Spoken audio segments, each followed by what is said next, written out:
Okay, bear with me one moment. Gotta find my paperwork. Okay.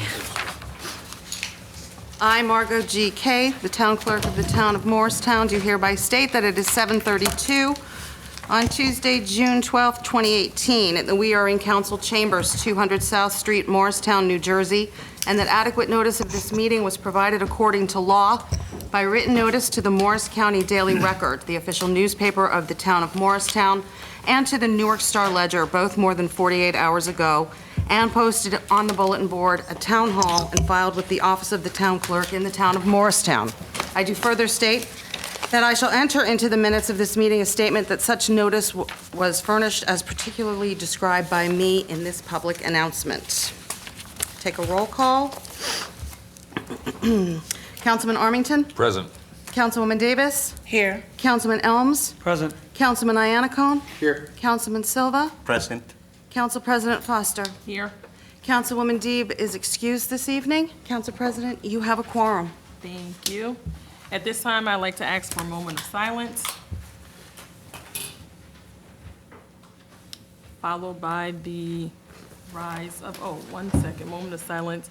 I'd like to just quickly ask for a moment of silence for Councilwoman Allison Deeb, who lost her father a couple of days ago, so that's the reason for her absence, and so we ask that you all keep her and her family in your prayers.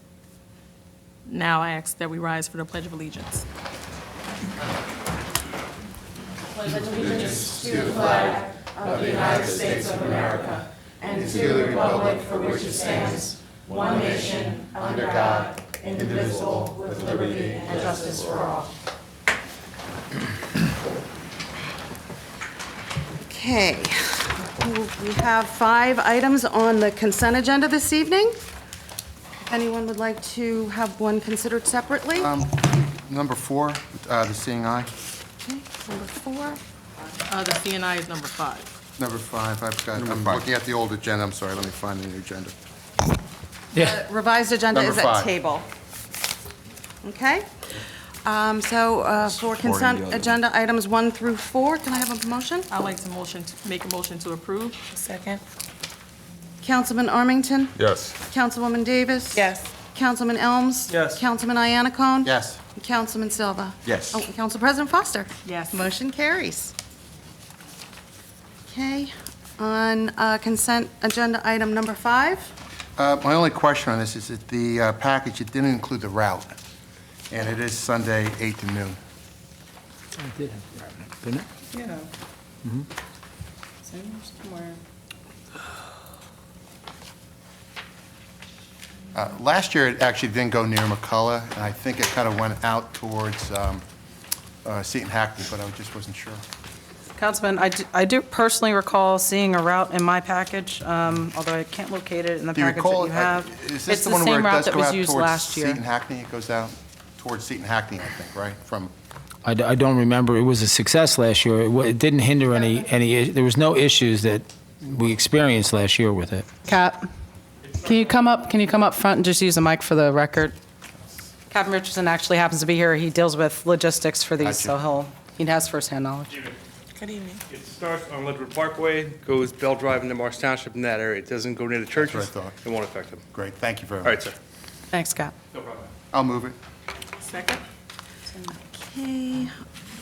Councilman I saw Armington? Yes. All right. Councilwoman Davis? Yes. Councilman Elms? Yes. Councilman Iannacone? Yes. Councilman Silva? Yes. And Council President Foster? Yes. Motion carries.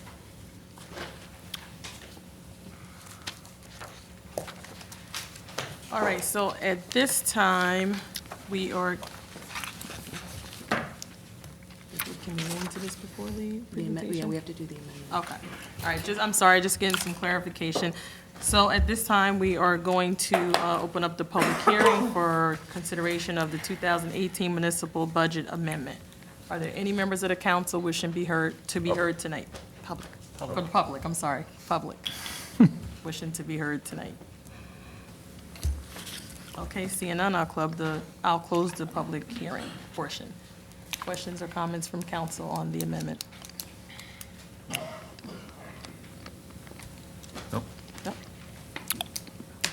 Okay, at this time, I will open up the public portion. Any members of the public wishing to be heard on this evening?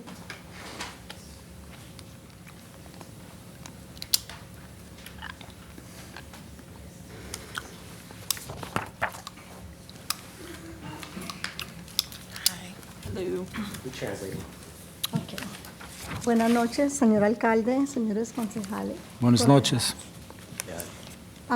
Mi nombre es Blanca Ruby Soto. Vivo en la 2 Frederick Street, Morristown.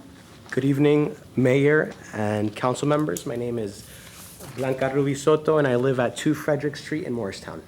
Soy miembro de la organización Vientos del Espíritu y pertenezco a la iglesia de San Margaret. I'm a member of Wind of the Spirit and also a member of St. Margaret's Church.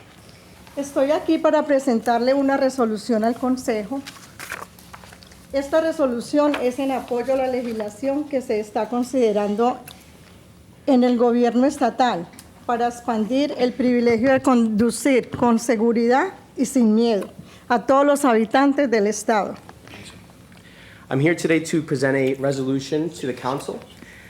This is a resolution that would support legislation at the state level, and it is in favor of expanding driving privileges for all so that they can drive without fear and for safer roads for all of the residents of the state of New Jersey. Esta es la resolución modelo que fue escrita por Alianza de Justicia para los Inmigrantes de New Jersey, con el apoyo de grupos como ACLU, Se hace el camino y Vientos del Espíritu. This is the same resolution that was written by the New Jersey Alliance for Immigrant Justice with support from groups like the ACLU, Make the Road New Jersey, and Wind of the Spirit. Es la misma resolución que se ha pasado en 13 municipios del estado, incluyendo Dover. This is the same resolution that has been passed in 13 other municipalities, including Dover. Bueno, ahora hago una pausa. Quiero entregarles la resolución para que, por favor, la lean y consideren y voten por ella. I'm going to pause here and I'm going to pass the resolution or packets to the members of the council and anybody else here so that you can read them, consider it, and hopefully vote. Podemos seguir. Okay. Nosotros como residentes de este maravilloso pueblo en Morristown, estamos contando con el apoyo de este consejo hacia esta medida. As residents of this wonderful town of Morristown, we are urging and hoping that the council supports this community on this measure. Que tendría los siguientes beneficios a nivel local y estatal. That would have the following benefits at the local and state level. Que la comunidad puede manejar sin miedo en su diario vivir. That certain members in the community can drive without fear in their daily lives. Seguridad en las carreteras, Security on the roads. ya que cada nuevo conductor necesita aprobar un examen escrito y práctico para obtener una licencia. Safer roads, now that the people who would be applying for licenses would have to pass a practical exam at the DMV. Y los conductores van a ser responsables por sus acciones. And the people who are driving will be responsible for their actions. Aportaría a la economía local y estatal, It would help local and state economy, ya que con la licencia la gente adquiriría nuevos carros, el pago del seguro, el pago de los impuestos estatales. It would be a benefit because they would acquire, people would, with a new license or with the expansion of the driving privilege, people would buy more cars, they would be paying into a insurance system or into an insurance pool. También cada uno de nosotros sentiría la rebaja en sus tasas de seguro, que sería un gran beneficio a los bolsillos de cada uno de nosotros. And because more people would buy insurance and buy into this pool, premiums would be lowered, as indicated by research by the New Jersey Policy Perspective. Quiero compartir un testimonio de parte de nuestra comunidad. I'd like to share a testimony on behalf of our community. Yo sé que muchos de los que estamos aquí Somos padres de familia. I know that many of us that are here have families. Por lo tanto, es más fácil entender todo lo que un padre inmigrante pasa en su diario vivir. Cuando manejando sin licencia, porque tiene que ir al trabajo y dejar a sus hijos en la escuela, llevarlos al doctor, pero con la incertidumbre de no poder regresar a la escuela por su hijo. So it's, as a member of the immigrant community, it's,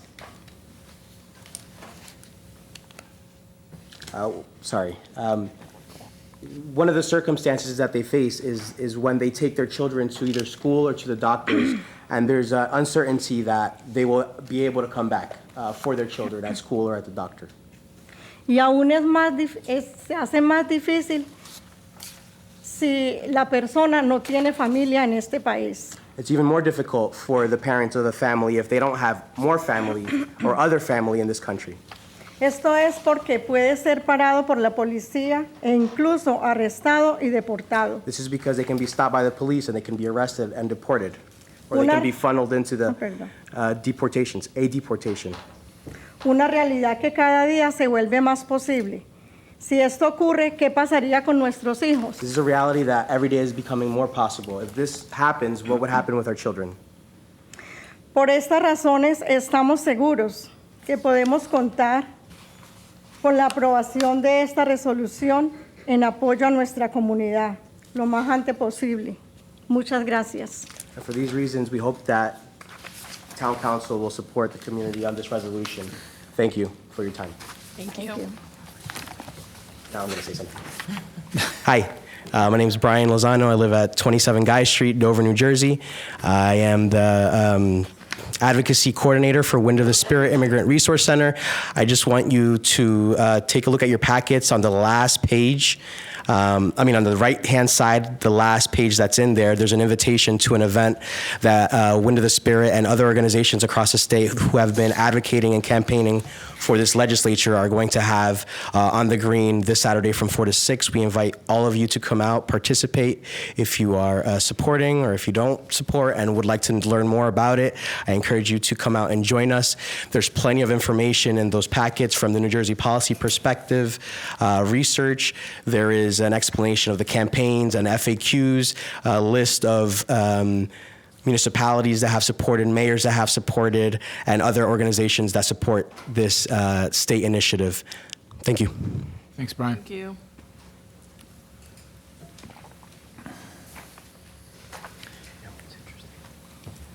Any other members of the public wishing to be heard? Seeing none, I'll close the public portion. Oh. I'm sorry. I'll open up the public portion. Back up.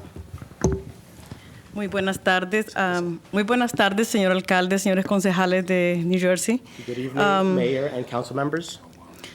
Yo soy una persona que trabajo con tratando de ayudar a vientos del espíritu y estoy, por favor, aquí pidiéndoles que, por favor, tomen en consideración la resolución de las licencias por el hecho de que yo tengo una licencia de conducir y soy protegida por el TPS, pero a veces cuando el permiso se termina o ya es la fecha de expiración y mi licencia está vencida, yo ya siento como un temor andar manejando en la calle porque veo al policía y de repente digo, ay Dios mío, que no cometa ninguna infracción, voy despacio. Oh, perdón. Permiso. Es un poquito. Sorry. So perdón, ¿su nombre otra vez? ¿Su nombre? No, Su nombre. Lucila Rosa. My name is Lucila, and I support Wind of the Spirit. I live here in One second. Did I get your name and address? su dirección. Yeah, 68 Abbott Avenue. 68 Abbott Avenue. The name Last is? name. Lucila Sheila. Rosa. Rosa. Yes. Rosa. Okay. So I help Wind of the Spirit often, and I do have a license. under the TPS status, which is temporary protected status. And the mayor knows a little bit about this. He participated in a panel on it. So under this status, you can receive, you are granted the benefit of having a state license. However, when the status comes close to being expired, there is a gap in time, or under the current administration, imminent cancellation of many of these programs for different countries. I am left without a license, or I will be left without a license, and now there's a fear when I'm driving. So please consider passing this resolution. Creo que iba a decir otra vez.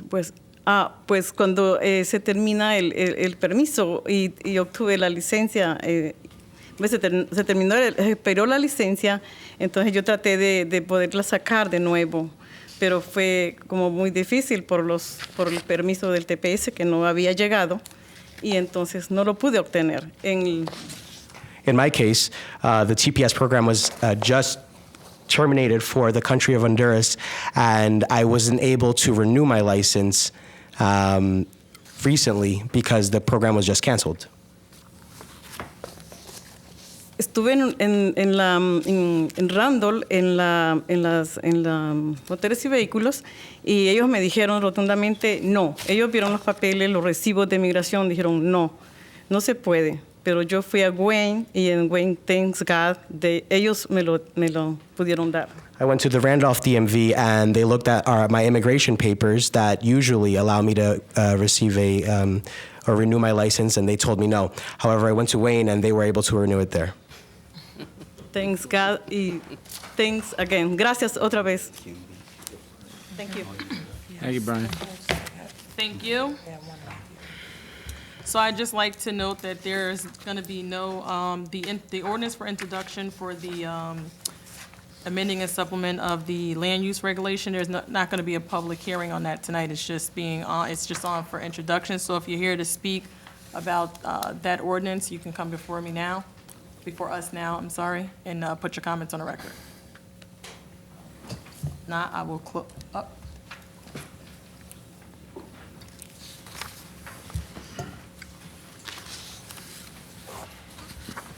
Hi, my name is Meredith Davidson. I live at 10 Colonial Road in Morristown. I'm here to speak about some of the proposed zoning changes in my neighborhood specifically. There is, I think, a proposal on the table for the corner of Washington and Mills and Early, and a couple other areas within a half mile that would allow for fast food restaurants. Myself and a fair number of other concerned neighbors are just concerned about how this would affect the quality of life. And I think last year, maybe it was a little bit more than a year ago, the Board of Adjustment rejected an application for the same area for traffic concerns and pedestrian safety issues. So. Thank you. Thank you.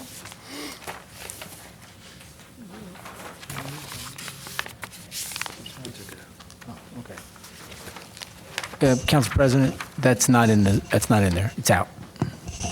So I'll turn it over to the mayor for a Meredith, second. that's no longer in there. It's out. You're welcome.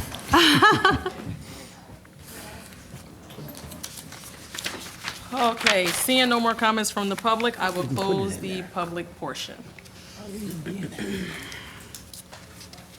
Moving on, any council responses? Someone else over there. Oh, The comment from Marge. comment from Marge?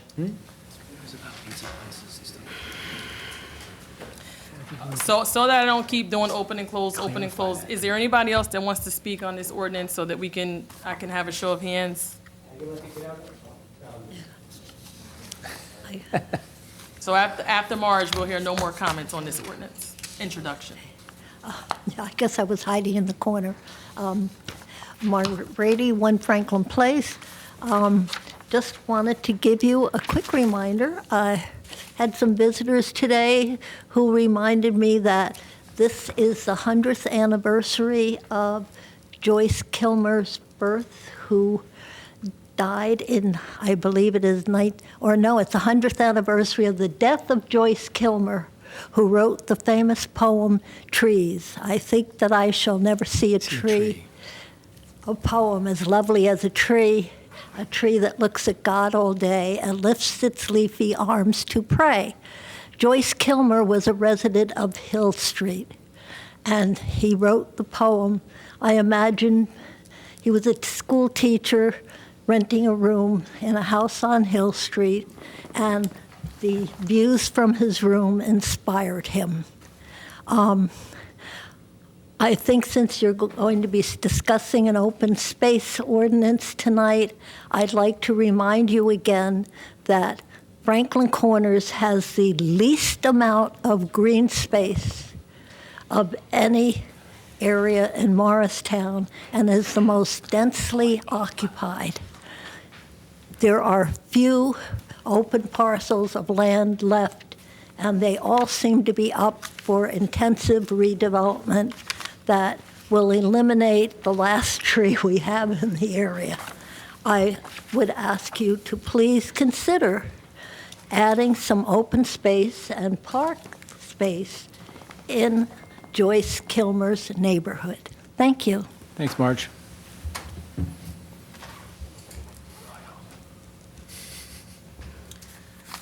Okay, at this time, I will close the public portion. Any council responses to public hearing comments? Well, I'll just since we're, I did have the opportunity to speak with the planning department today, expressing the concern of the residents and about the permitted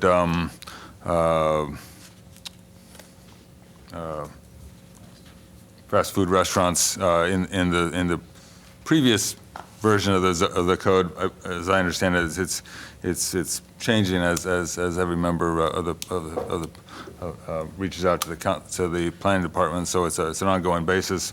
They were very supportive of making changes. So that is no longer in there. So I just wanted to say that. Right. And for the record, is Murda still here? They weren't McDonald's and Burger King and Sonic and places like that. It was like a pizzeria, those type of things. So it wasn't geared towards Sonic and those type of establishments. It was neighborhood pizzeria, things like that. But it's out, so you don't have to even think about the pizzeria. And with reference to the park in the First Ward west of 287, actually we've been working with Phil and the mayor to try to identify some property that we can incorporate into our plan. Okay. And I'd just like to thank our business administrator for taking those early morning phone calls when, we get situations like this and council members have questions and concerns. So it's nice that you are accessible and you're able to address the issues and concerns before we get here. She answers your calls? Well, she answered council members' calls. And so I reached out to Jillian prior to the meeting, and she brought me up to speed and told me that she's gotten some questions from council members, and you guys were able to iron out some things. And so I thank you. And the mayor, I'm sure she answers your calls. Yeah, she does. Actually, she calls me. Okay. All right, moving on to, do we have any mayor proclamations and presentations? No, just a couple of things if you want. Is it that time? Yep. Okay. I just want to thank the council president for bringing up Councilwoman Allison Deeb's passing of her dad. I did attend the funeral. And when you get a chance, reach out and call Allison and see if she can bring you a copy of one of the 2 books he wrote. He was a very, very talented person and had his fingers in many iconic buildings in New York and designing systems, even in the Madison Square Garden. He was a high-regarded CEO of an engineering firm and had a great eulogy, and it was a beautiful service. So if you can reach out and call her because he definitely contributed and had a very interesting story from the at the church during his funeral, and I was glad I was able to attend and hear all the different things that he accomplished. She must have been very proud of her father.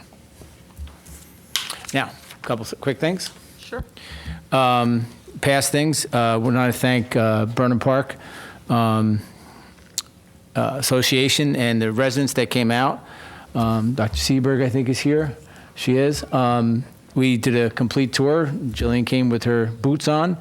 We toured the whole park, every inch of it, and I think we've been doing some work in the park already, and had a very lively meeting with the neighbors and toured the park, and it was very, very instrumental in coming to some, dealing with some issues that need to be cleaned up, and we're heading in that direction, and we're very happy that everybody's working together. We had Meet Me in Morristown on the 31st, May 31st, which was successful, and we, at the same time, had a special planning board meeting regarding the master plan. On June 1st, Moms Demand Action, they turned the front of Town Hall in South Street orange in support of gun violence awareness, and we want to thank Moms Demand Action Group for their continued advocacy on gun violence. On Saturday, June 9th, our Youth Their Future rally was at Caldwell Park, our council president's nonprofit. It was hugely successful, really good turnout, and a lot of people had a really good time, and I'm glad I was able to attend. I want to also thank Pastor Sidney Williams for the work he did on Juneteenth celebration, which took place on the green and all over. They had encampments on Speedwell Village, in all different places. And for those who don't know what the meaning of that was, it was celebrating the Emancipation Proclamation. It was also an impersonator of Frederick Douglass, who spoke on the green, which probably, as Marge talked about the history of Morristown, a lot of people were probably unaware that Frederick Douglass spoke here, right about where Starbucks was. I think it was 7 weeks after the assassination of Abraham Lincoln. And it was moving speech and very well done by the person who's been on Broadway all over the country doing Frederick Douglass. It was very historic, and I'd like to thank the pastor for putting all that together in that celebration of the 175 years of Bethel, along with this, and the Church of the Redeemer for hosting. At the end of it, from 5 to 8, they had food, they had people gathering. It was really good. So I want to thank both of them.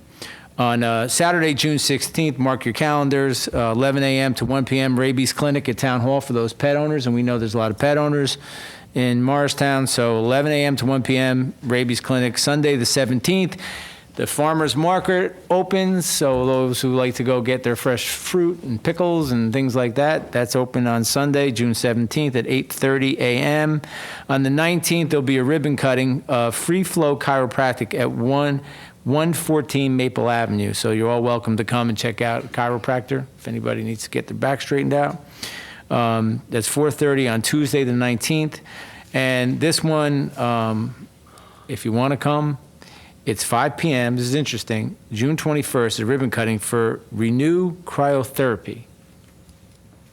So I guess if you want to get, think they just freeze you. I think they do some therapy with freezing you. I don't know if you want to sign up and get frozen when your time comes. So you can see. I'm just kidding. That's not what it's about. It's cryotherapy. It's a way they use cold, I guess, to do therapy. I don't know that much about it, but I'm definitely going to check it out because it looks interesting. So that's 5 p.m. on the 21st. Please join me there.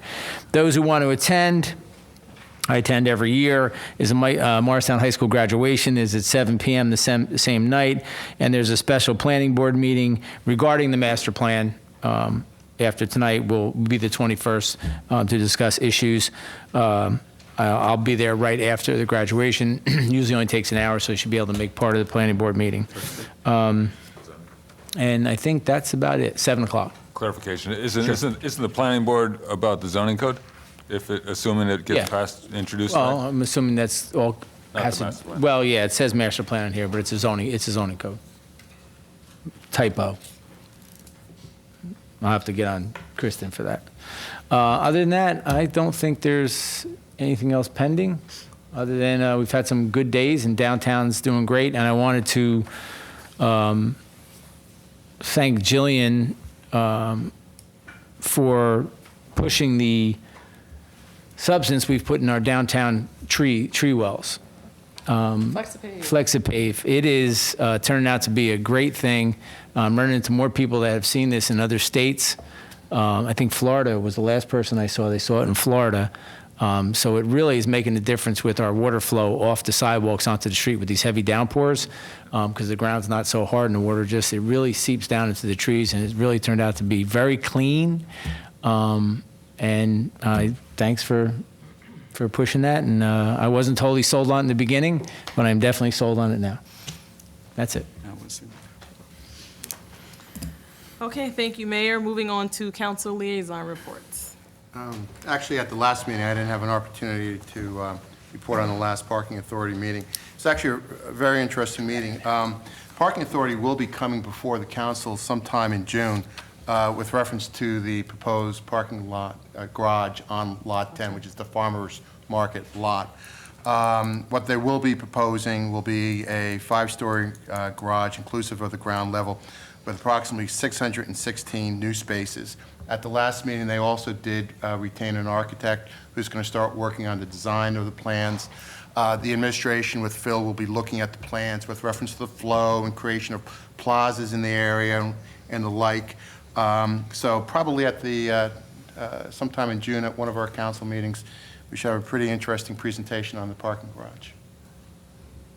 Thank you.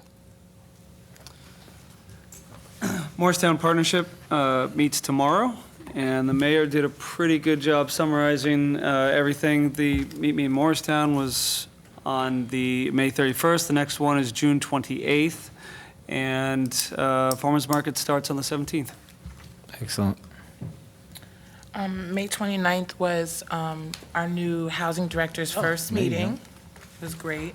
He seems really on the ball. Nothing particularly interesting happened, but I was really impressed. I know the mayor was just how he's done so much research, and he knows he's already like on the ground rolling with different ways to improve, you know, our housing authority without costing much money. And, you know, he's prioritizing, you know, obviously the most important issues, issues in order of importance. So we're just happy to work with him. He's met with residents, right? He's met with residents, and I'm going to organize, since the resident center is not habitable, we are going to have some sort of meet and greet, maybe at the park on a nice day. I'm going to meet with him sometime this week to introduce him to the residents of Manahan Village. So. Yeah, I have met with him at the senior buildings already, and he is clearly a very experienced executive director, and Morristown is very fortunate to have landed him. All right, so I guess we've already covered the calendar of events, so we're going to move on to the regular business portion.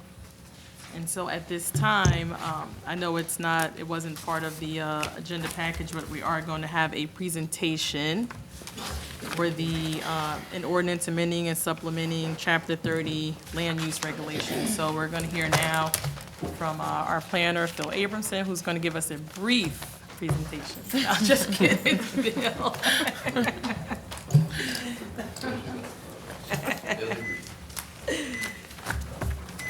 Yeah, you look good. The FlexiPave came out good. I wasn't sold on it in the beginning. No, we were not. It's so clean. But there is weeds.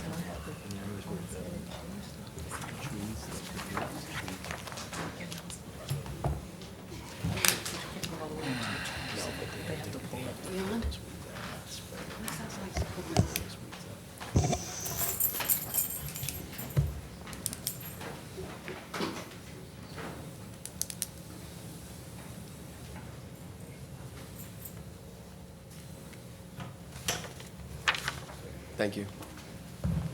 Your mic on? Yeah. Okay, ready? All right, great. Thank you all. Thank you all for your time this evening. And I guess good things come to those who wait. This has been a very long process with the town and with the planning board and going through a master plan. And we're at the light at the end of the tunnel in terms of a zoning update. And I do believe that this is definitely the light.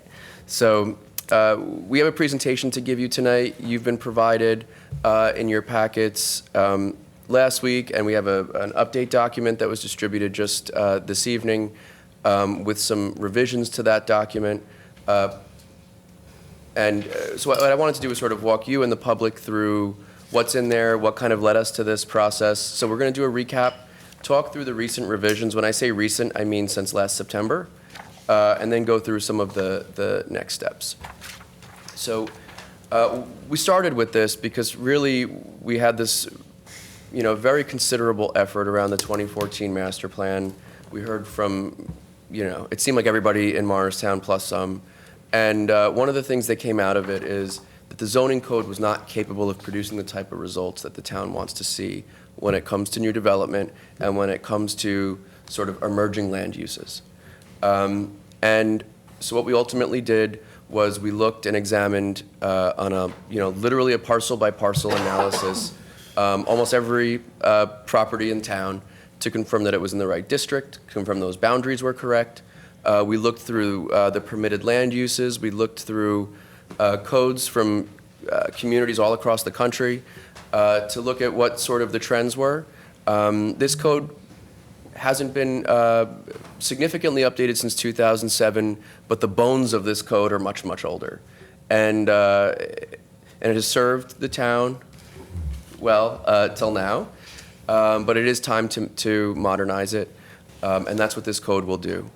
And some of the other things that we did was, this is a legislative process, but ultimately it's implemented by the planning board, by the zoning officer, by the zoning board. So we created, it really is from soup to nuts, both the substance of that code and making sure that when it came down to it, that the municipal staff was in a good position to implement it, and that people in the public, the current application packet's about 80 pages long, believe it or not.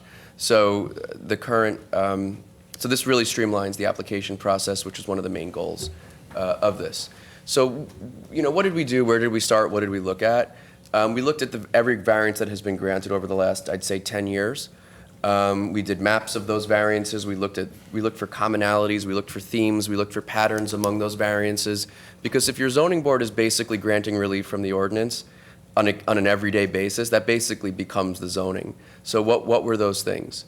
We looked at best practices. Our code, Morristown's future code, is based loosely on the Cincinnati code, the format of it, at least, and the way that it's structured. So thank you, Cincinnati, for leading the way in that. And we literally looked at, in every district, we looked at the biggest parcel and we looked at the smallest parcel. And we had a draftsperson lay out those sites because we didn't want unintended consequences. And we wanted to know how these buildings would lay out, these different zoning patterns. And that's what we did to refine and to come to these 10-foot side yard, 30% coverage. They actually do have a meaning, and they were tested and verified. So this code is broken down. It's different than the current code, the way it's organized.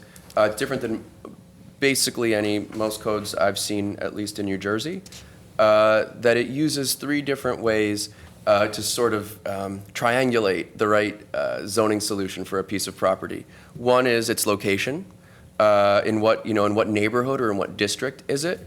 2 is what type of building is being built. And this is where that idea of what people hear about form-based code, that there's certain types of buildings in Morristown, and it's pretty amazing if you really boil it down. There's like 10 different types, and they're just repeated in different places in different ways and different varieties. But what is the essence of those building types, and what makes them great, and what makes the ones that we don't love not great, and how do we avoid that? So that's what the building types were about. And then finally, the frontage types is that in these districts, the example that we use is South Street and Pine Street. That on South Street, It's all in the same district, all the way down to Dumont Place. But Pine Street is a very different kind of identity than South Street. South Street's this busy, active street. Pine Street kind of calms down a little bit. So we were able to add another dimension of this ordinance, because typically it was like this blunt instrument. If you're in the same district, you get treated the same way. But now, if you're on that side street, you get treated a little bit differently than you would on that main street. And that main street can handle more. It's appropriate to have sometimes more intensive uses or retail or things like that you might not want on a side street. But rather than cut the town up into 22 little zones like it is now, we were able to use these different factors and dimensions to create that. What hasn't changed? We didn't mess with any of these things. Basically, I'm not going to waste time reading through them, but all the things that are basically proven engineering controls, things that have worked for the town that we have had no problems with. We just basically reorganized the code. So I wanted this, I don't expect anybody ever to read this thing cover to cover, but I wanted there to at least be a way that as you're leafing through it, that there's an order to the code. And a lot of these things kind of were stuck in there over the years. And so we grouped all those things together, which don't get looked at by residents, that don't get seen every day. So again, the things that we wanted to accomplish here was we wanted to simplify the ordinance, we wanted to make it more predictable, we wanted to preserve the town's character, spur reinvestment where it's appropriate, and ensure that the design and the buildings that we get moving ahead are the best we can. So we basically boiled down, I forgot the exact number, but something like 20 districts. This is the residential districts. These are the commercial districts into at least in half. I don't remember the exact number. A handful. So, but we really restricted because there's like OB1, OB2, CBD1, CBD2. So basically what we did was we created districts that made sense, and that and the people that are from here and that understand the geography of this town, the boundaries will make sense to you, and you will understand why a certain neighborhood or a certain district stops where it does, and that why a certain area sort of has an overlay on top of that district. So we wanted to make it as intuitive as possible. We wanted to preserve the character. As much as I'm sitting here talking about this as a significant change, a lot of that has to do with the framework and the organization, but to single-family districts, and what we heard loud and clear, the first objective, the first goal of the first objective in that 2014 master plan is preserve the identity and the integrity of single-family neighborhoods. There's 4% of single-family neighborhoods have had a change in their zoning classification, and that typically is because something happened before this that the code needed to catch up, the map needed to catch up because there was a zoning variance granted or something happened. But we did not decide on our own or with the planning board or with anybody that residential neighborhoods should be changed from what they are. In fact, it's quite the opposite. So these single-family, I said, reflect existing conditions. Almost 84% of the properties in general, the use that they are today is the use that they will be tomorrow, or after this is ultimately adopted. Again, and a lot of the things that where there were changes was to reflect a condition or to hone in on a very specific objective where there's a certain vision, in an area where, to use an example, in the master plan, people in Morristown said, we love having the ability to walk out and go get milk in our neighborhood. That makes Morristown unique. It's not a typical suburban town. I have a suburban life, but I could also walk and get candy or milk or newspapers or whatever. So we created, where that exists, where that pattern, we created neighborhoods, commercial zones. Those were residential zones. All of those milk shops where you could get milk from were non-conforming uses. And so what we did was we basically said, it's okay that you're here. We want you to be here. You add to these residential neighborhoods. And so that's where a lot of those changes in uses come from. Most of the zones where it is a 3-story maximum height, it is preserved. The permitted densities in this revised code are based largely upon existing zones. I will tell you, for the most part, the zoning or the densities have been decreased from what they are in the current code. And that we've also closed some density loopholes. In the CBD2, arguments have been brought to us about the way that density should be applied there, and that the headquarters plaza basically allowed residential zoning without any controls. It was, probably an oversight years ago. Nobody ever did anything about it, but we were able to close and clean up some of those loopholes. One of the things that reinvesting in residential neighborhoods, when you're looking to buy a new home, or if you're living in an existing home and you're like, do I add that kitchen? Do I add that next zone of air conditioning or whatever? And you go to the zoning office, they're like, yeah, no, sorry. Like, you have to go to the zoning board. You're like, maybe I will sell my house rather than do that. And that's happened, and I've heard that happen. I've heard that people moved out of town because they would rather, go find another place rather than go through this expensive, unpredictable process. So what we did in residential neighborhoods was say that, rather than try to do averaging and find out a specific yard, a 5-foot yard or a 10-foot yard, we basically realized that there's 6 types of parcels in Morristown in terms of width, and that the yards should be proportional to those widths. And that's how residential neighborhoods in the United States, or at least in this area, are pretty much established. And that's how the pattern's established. So, and it doesn't say that this house is non-conforming and that house is conforming and that one's non-conforming. It allows them to be conforming today within certain limits, and it allows you to go to the zoning officer and pull a permit to do most minor things that don't involve actual variances into those yards. But it creates a much more flexible standard based on the existing lot widths. One of the things that people might find hard to believe is that residential apartments over retail are not permitted in Morristown, to this day. In 2003, they recommended it. In 2007, they recommended it. In 2014, they recommended it. Today, we're doing it. And we've found what we think is the appropriate ways and controls of doing that. It's been all done through variances. It's been all done through variances and redevelopment to date. So this creates that opportunity.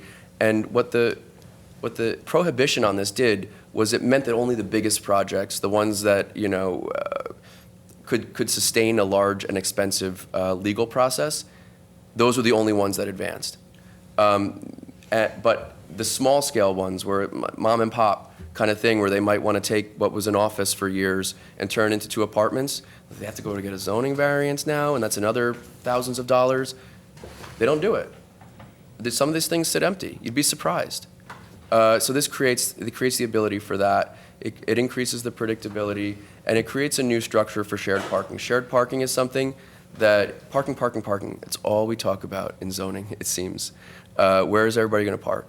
And right now, you're not allowed to make a deal with your next door neighbor to park there at night, because that's an office building, and I have residential. So what it does is it creates very specific rules around that, and it allows that to the planning board to permit that without requiring a variance, as long as you're within a certain framework.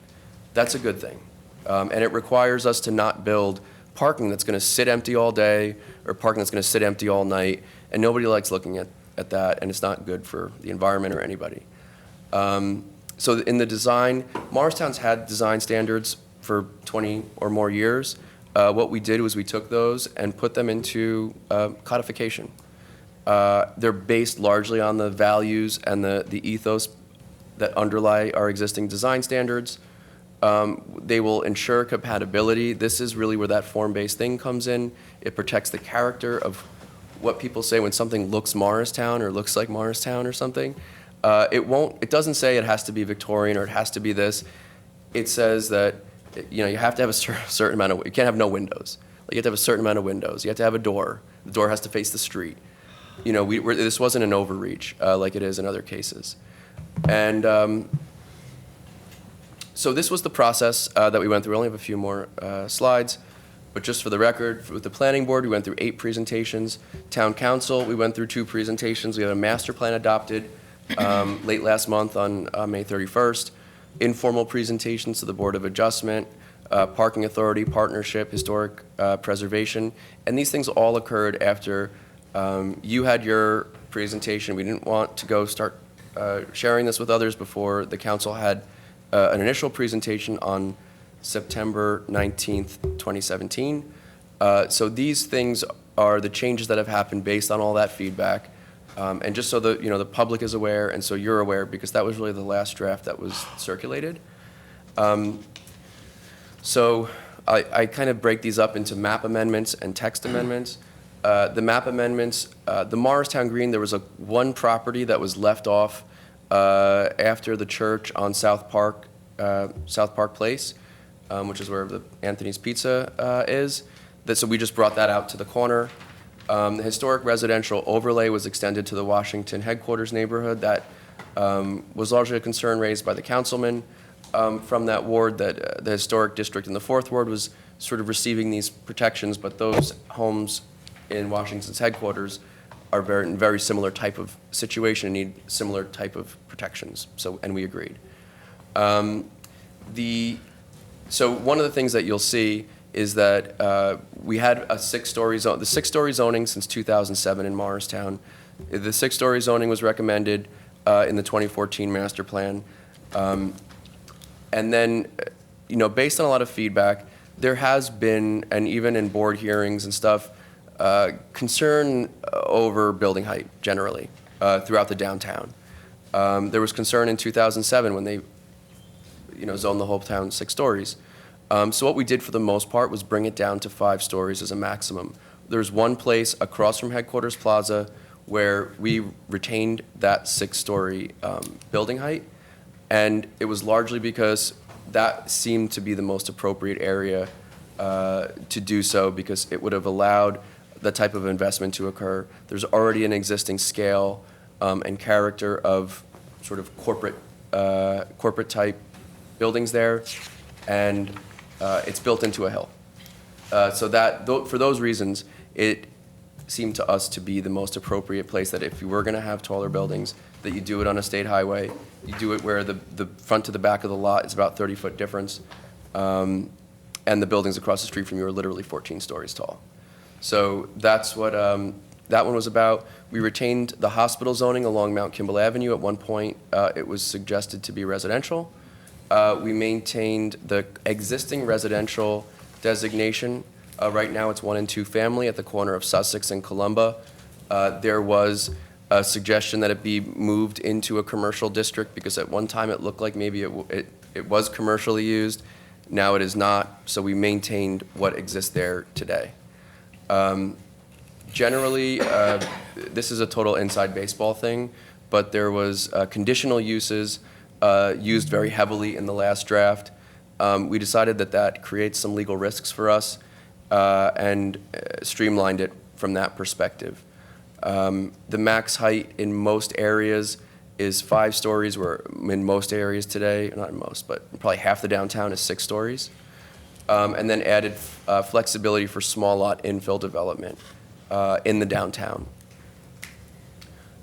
We removed residential in Headquarters Plaza as a permitted use. And then along Madison Avenue, we tried to get creative with those office buildings, and realized that probably no good deed would go unpunished. We had allowed restaurants and things like that, trying to think that maybe that area would change and become more pedestrian oriented. I don't think that the zoning code's the place to start with that. The master plan re-exam talks about working with the hospital and the property owners there to kind of come up with a vision. Then we'll do a code maybe in the future. So then in 2018, last week basically, or the 31st of May, the planning board adopted a master plan re-examination that basically recommends all the things that I'm here tonight suggesting, and all the things that are in that code. We wanted to make sure that you felt comfortable that your planning board was on the same page before we were going into this. And so they have given their vote and their recommendation in adopting that re-examination. And then it formalizes the land use policies and reflects the work that we've done so far. So this is my last slide. The next steps would be, if you chose to tonight, you could introduce this ordinance on a quote unquote first reading. We'd go back to the planning board, and they would provide you commentary with regard to consistency with the master plan, and then we would move into a public hearing. after that, which, in theory is the last step in the process. So it's been a lot of years. It's good to have gotten this part under our belts. So I'm here to answer any questions you might have prior to introduction, or if not, I will proceed with the public hearing. All right, thank you, Phil. Thank you. Any comments from council members? Oh, I'm sorry, I have one more thing. So there's a paper that was handed out to you that provides some of the things that were comments that were received over the past few days. I have them there. I don't know if you want, only you, this would only mean something to the council members. It's not going to mean anything to the public because you were provided with a pre-introduction draft. This is the changes to that draft. So they're here. If you have any questions about them, I don't know if you want me to spend your time reading through them. Your choice. And the latest version of the draft was emailed to Margot. Originally, it was emailed to me, and it kept crashing Outlook, so I wanted to get another version. So you'll be getting that directly from the clerk following this meeting. If we can get a red line version, Yes. electronically at least, and then if I at least for myself, I've asked the clerk to print out a paper copy, one sheet per page, double-sided, so that we can look at everything. Sure. That'd be fantastic. So the red line from 2017, from Yeah, I think that most of it, most of the upfront stuff is all new, so for my purposes, I think it would just be a red line of the last public. the design standards.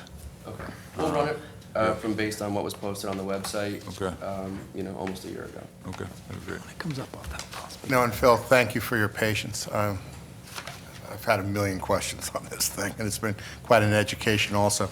But I also have more questions. So, like signage, we didn't talk about signs. You really addressed a lot of the big issues with us. But I do appreciate the fact that, between now and then, we can just contact you with any questions or concerns. At your service. I know that.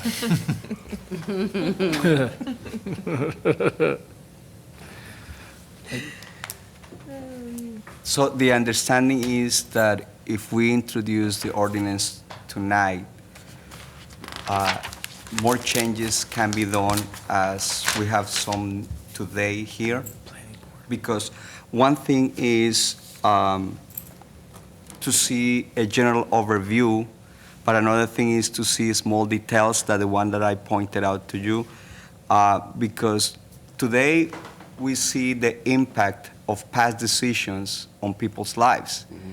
And a small detail could mean a lot for families, for business owners, and so on. I totally agree, and you bring up a good point about process. So what would happen if you were to introduce it this evening, and we talk through, and let's just say that all the questions get answered and everybody's comfortable with what you introduced. We would just move on the process that I just described. If something happened and we all sort of agreed that the best thing to do would to make it a revision, and that revision was considered by the attorneys to be substantial or material in nature, you would reintroduce it again, just so it kind of starts that process over. But the point is that there is a possibility that we're good.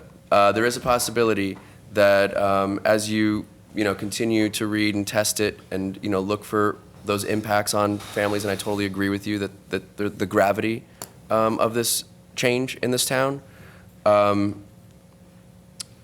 So this sort of just kicks off a process.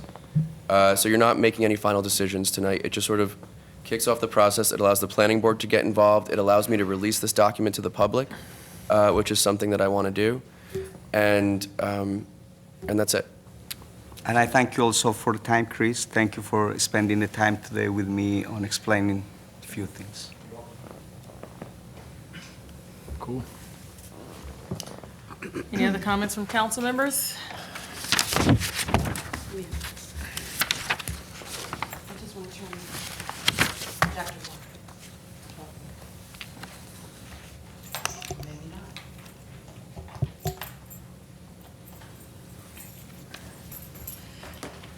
Okay. So, we have on the table ordinance number 17-2018, and ordinance amending and supplementing Chapter 30 Land Use Regulations. Do I have a motion? I'll move it. Second. Roll call, Councilman Armington? Yes. Councilwoman Davis? Yes. Councilman Elms? Yes. Councilman Iannacone? Yes.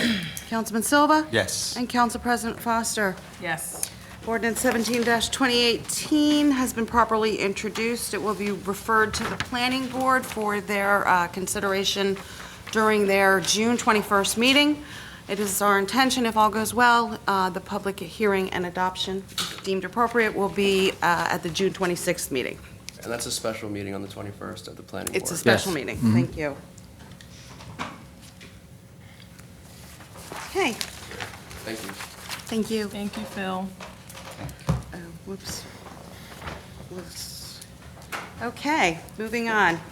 Ordinance 18-2018, an ordinance amending and supplementing Chapter 2 Administration. Can I have a motion? I'll make a motion. Second. Move.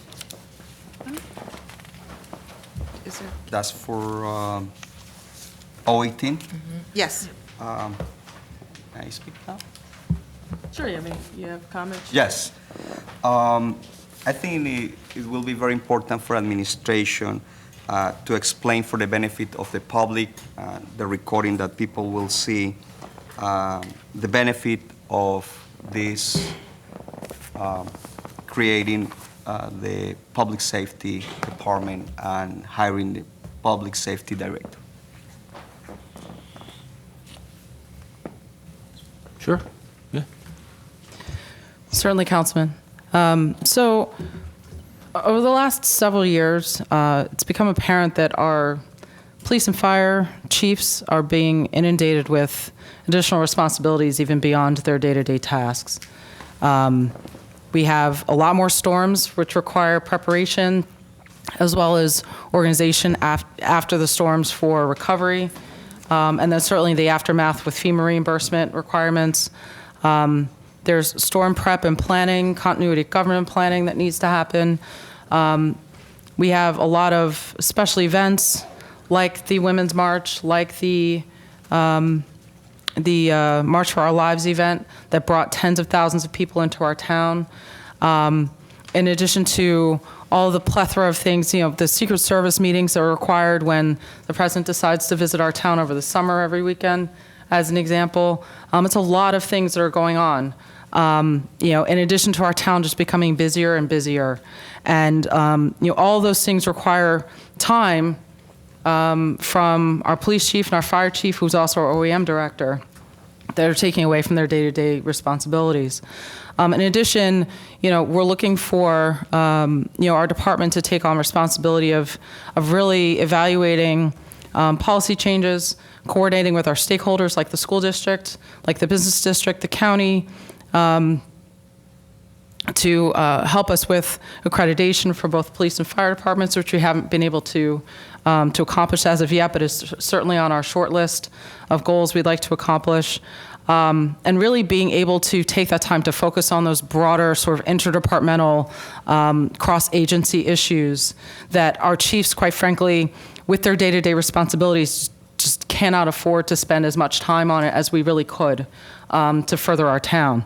And so with this new department, and with hopefully a new department head who will bring to Brett that level of responsibility and that level of experience, they'll really complement our chiefs in what they do every single day and can help them really multiply and leverage the existing human resources we have, the existing experience we have, and leverage those so we can do even more with the resources that we have for public safety.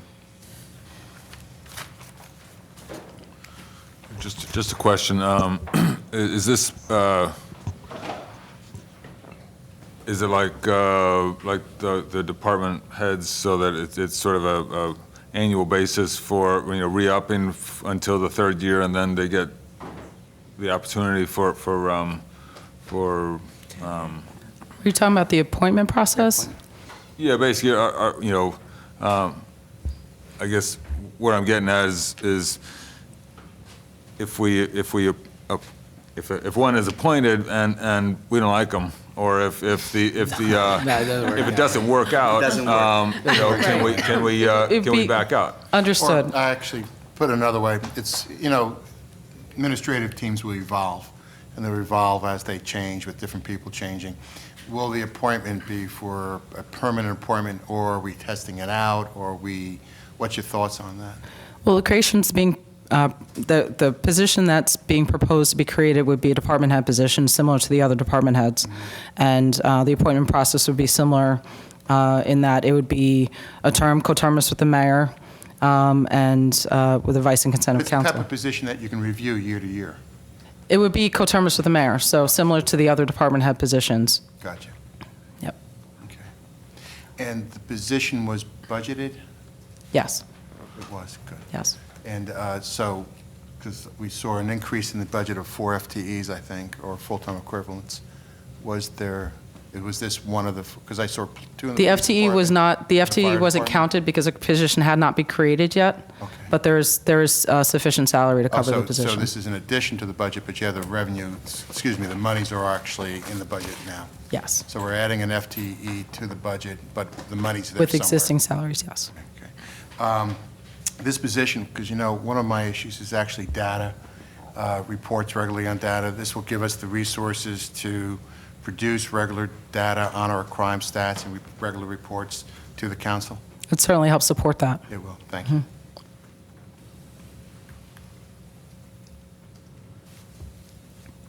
You good? Okay, on motion made. Councilman Armington? Yes. Councilwoman Davis? Yes. Councilman Elms? Yes. Councilman Ianacon? Yes. Councilman Silva? Yes. Council President Foster? Yes. Ordinance 18-2018 has been properly introduced and will be considered further during the June 26th council meeting. Ordinance 2018, an ordinance of the Town of Morristown and the County of Morris, State of New Jersey for compensation for the elected mayor, town council members, and council president in the Town of Morristown, New Jersey, and amending all ordinances concerning such compensation heretofore adopted. Council President, can I ask for a suspension for a second so I can say a few words on this? Just so you guys know, or council members, this was my idea. You don't have to support it. It is giving you a 1.75% increase along with the mayor's. It comes about $6 and some. It may even be less than that.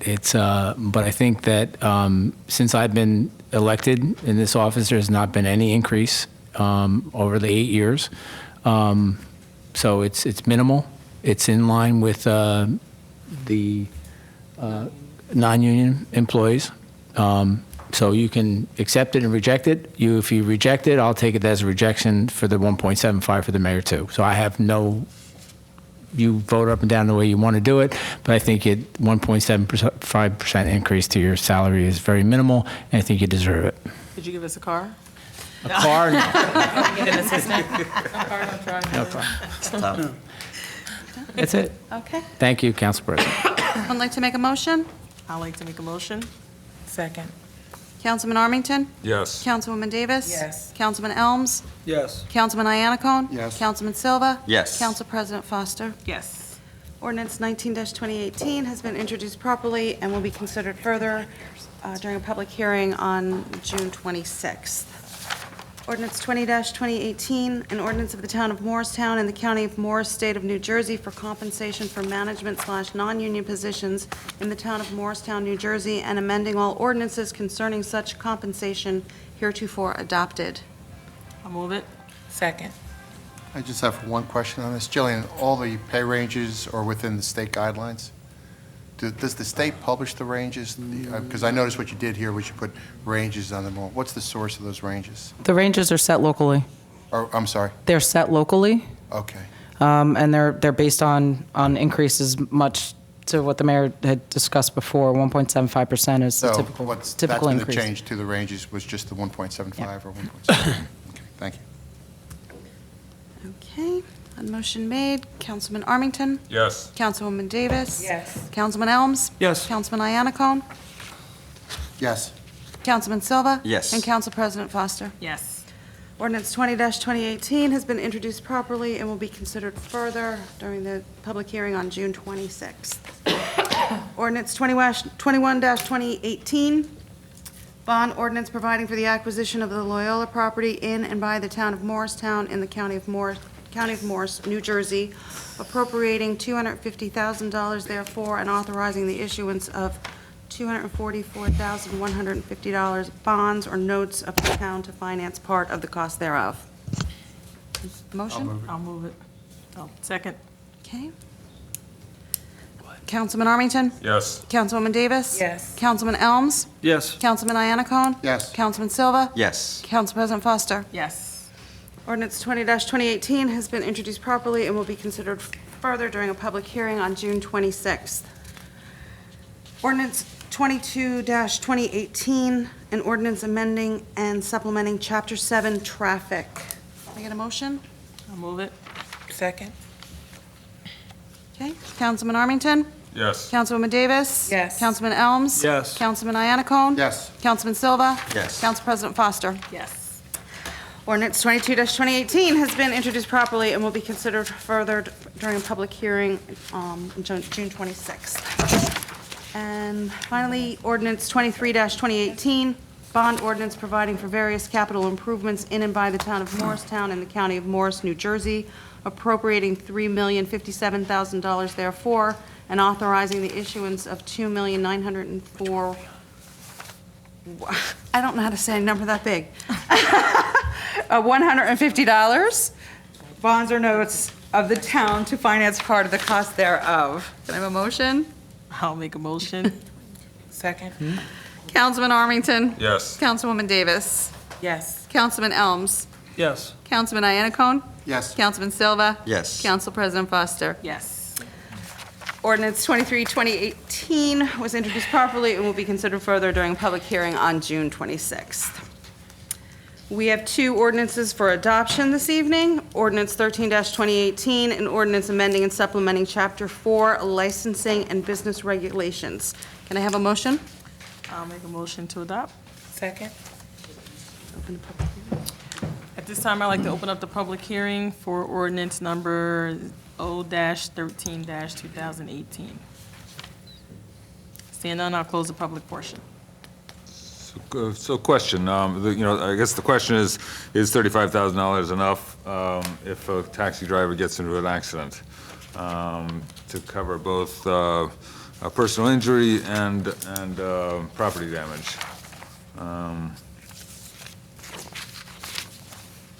I raised the issue at the last meeting. I don't think it is. I actually think that the people who take taxi cabs in this town tend to be people without cars, so they don't even have access to underinsurance on their own policies when you have an accident with an underinsured. I'll just go on record. I'll say that I think $35,000 is irresponsible.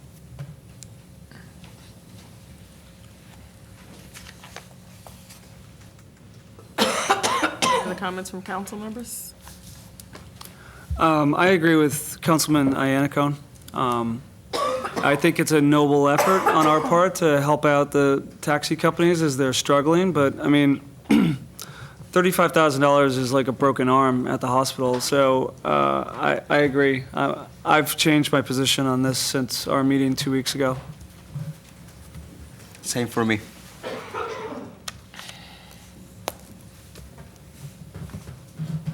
Okay. Call the question. Okay, on ordinance 13-2018, Councilman Armington? No. Councilwoman Davis? No. Councilman Elms? No. Councilman Iannacone? No. Councilman Silva? No. Council President Foster? No. Ordinance is denied. Ordinance 16-2018, an ordinance amending and supplementing Chapter 7 Traffic. Can I have a motion? I'll make a motion. I'll second.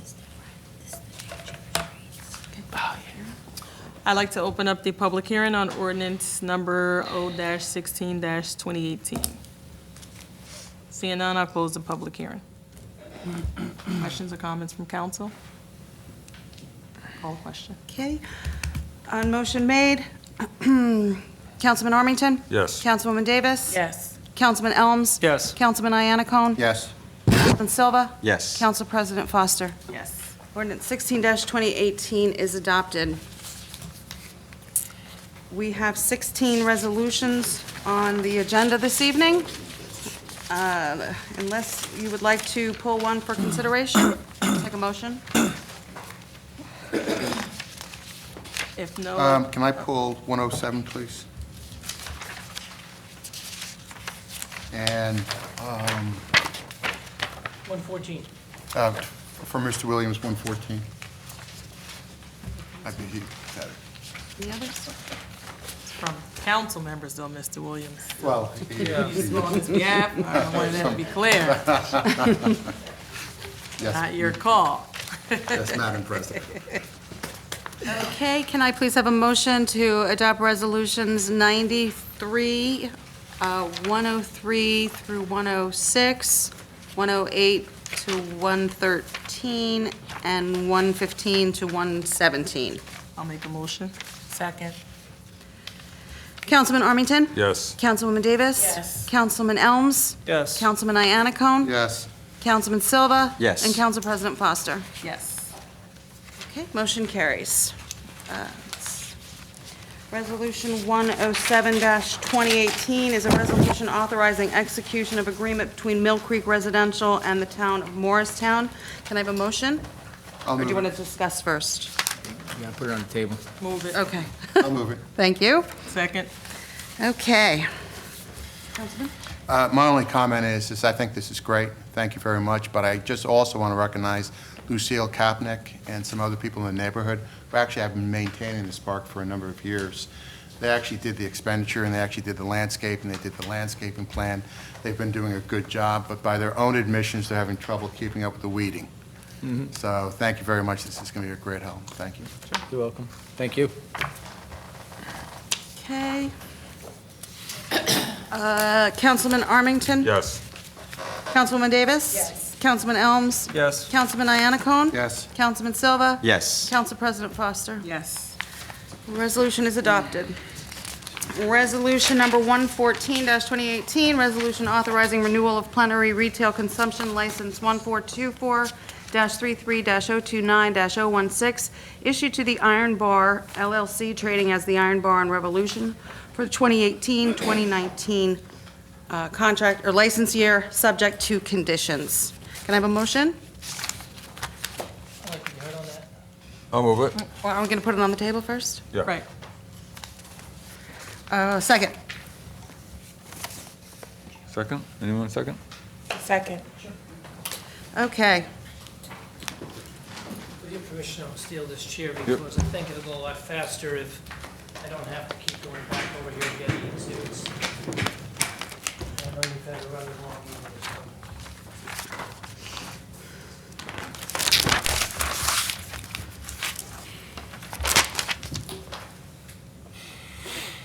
Good evening. It's all yours. Thank you. Good evening. Robert C. Williams, appearing on behalf of the Iron Bar LLC. The Iron Bar, as you know it, has been a member of your community going back many years, starting in May of 2012. The Iron Bar opened, has been open since that date, has operated in your community without any violations. In October of 2016, Revolution opened, and that has operated in this community without any violations since it opened. Special conditions pursuant to NJSA 33:1-32 were imposed by the then governing body on the transfer and expansion of the licensed premises known as Iron Bar into what is known today as Revolution. Those conditions were imposed at the transfer. They were reimposed at the 2015-16 renewal hearing, 16-17, and 17-18. I believe you have a copy of the conditions before you.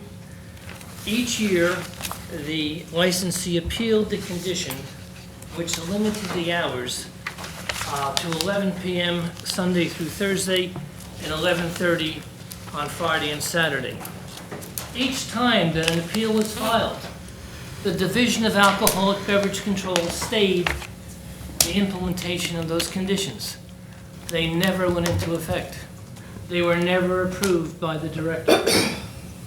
And the section known as Revolution has operated lawfully since the initial transfer in September of 2014, operating under full licensing privileges. There were no hearings held on the appeals until April 17th of 2017. There was a two-day hearing before the Office of Administrative Law regarding whether or not these conditions were necessary and proper and should be approved by the Division of Alcoholic Beverage Control. Excuse me. A decision was reached by Judge Scolo on February 23rd, 2018. Hopefully, everybody here has read that decision. But I would like to go back and highlight briefly just some of the comments and the conclusions that the judge who heard the case made.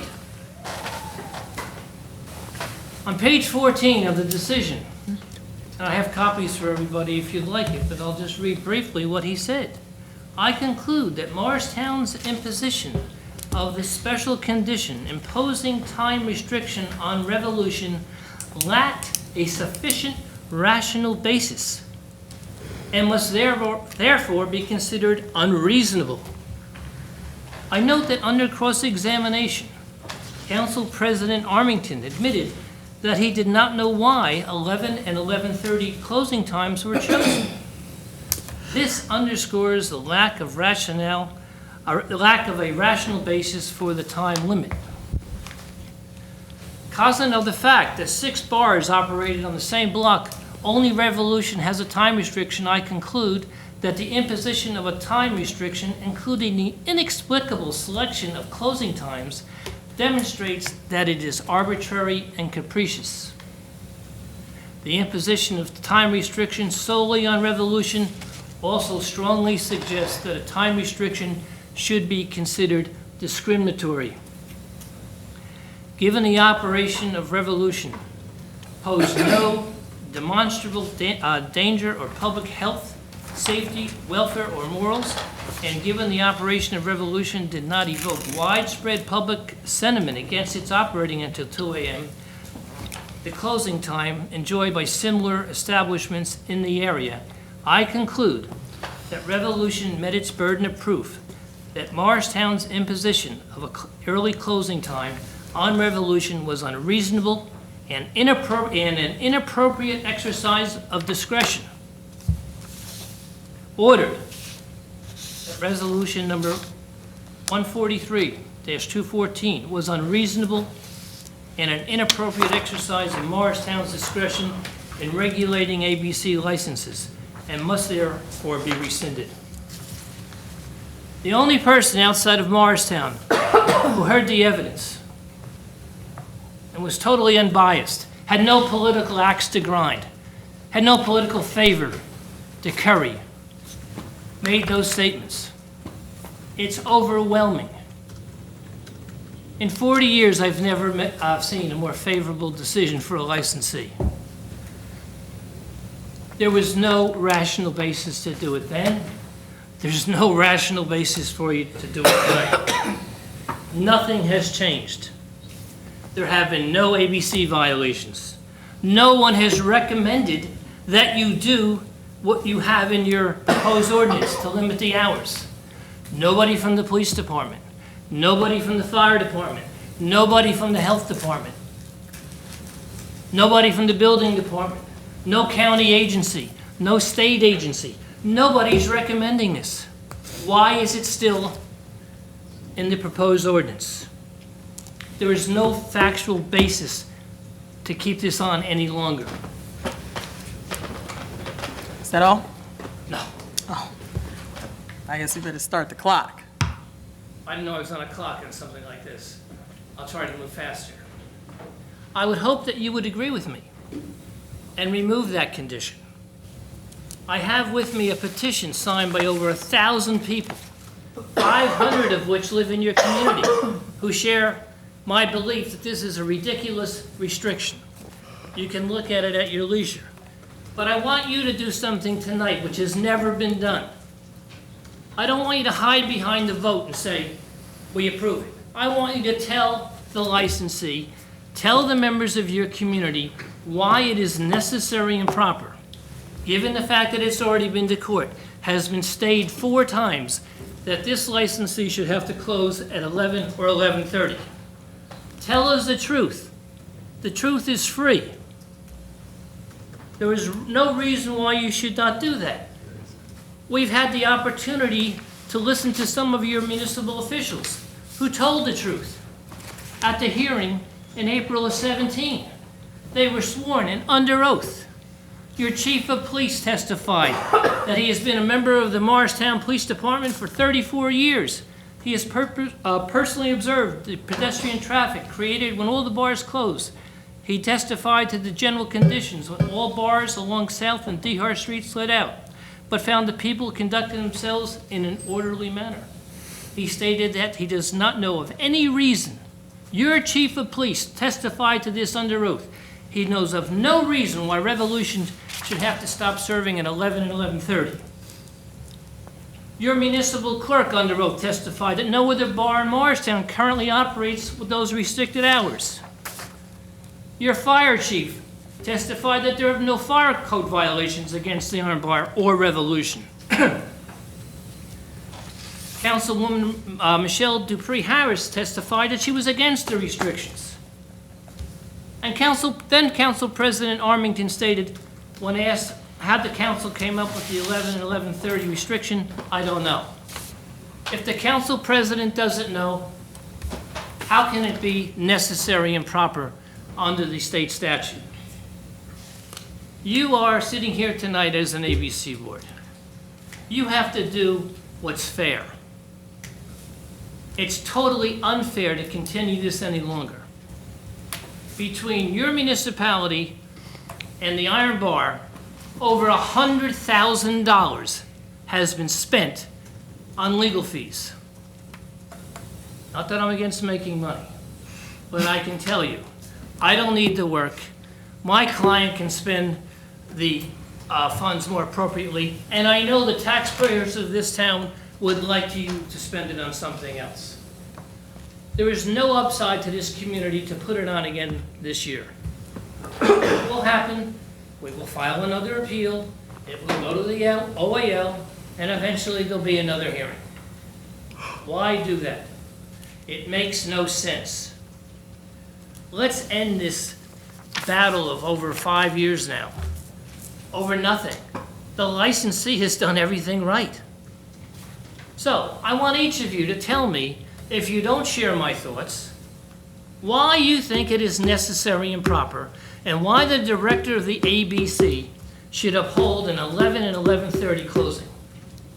I challenge you to do that. That would be the good thing to do. Then everybody will know. It's never been done before. I would also point out that as part of your resolution, you have requested, and we've never objected before, that we keep our trash and recyclables inside. Unfortunately, the county has decided, going back to January of 17, that it is not allowed. Sitting as an ABC board, you don't have jurisdiction to impose that condition. We never challenged it because we felt that if you wanted us to do it, we would do it. The county has told us that we can't. So now we have to recycle and put our trash in the existing bins that have been there going back to when they opened in 12. But the real essence of my objection here tonight, because I can't control the county, is the hours. I would ask you to reconsider it, step to the plate, say they're unnecessary. If the licensee makes a mistake, if he does something improper under the rules and regulations, if he violates Title 33, charge him. But he's done nothing wrong, he should not be penalized. Thank you. Thank you. Any comments from council members before we call the question? Okay. Any comments or from council members? Okay, call the question. On motion made, Councilman Armington? Yes. Councilwoman Davis? Yes. Councilman Elms? Yes. Councilman Iannacone? Yes. Councilman Silva? I will abstain. Council President Foster. Yes. Motion carries.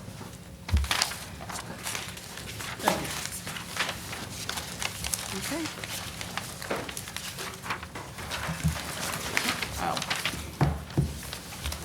All right, at this time, we have no unfinished business, no new business. I'd like to make a motion to adjourn. Motion. Second? Second. Councilman Armington, did you want to? All in favor? Aye. Opposed? Hit your gavel. Oh. Meeting adjourned. Sorry. FH?